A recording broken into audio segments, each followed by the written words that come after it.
Apa benda ni baru 2 hari je sudah rosak dah. Hoi, Panjang. ini siapa punya kereta? Parking sini. Ha? Ha? Kereta siapa? Ha, mesti you tak sangka siapa punya kereta. Ha? I punya lah. Ha?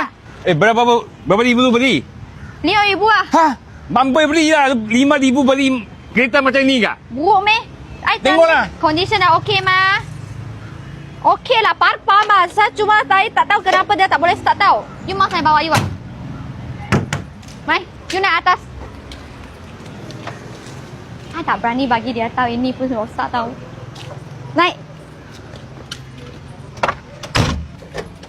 Hello. Betul-betul mampu ya. Start pun tak boleh start. Amat jam. Boleh.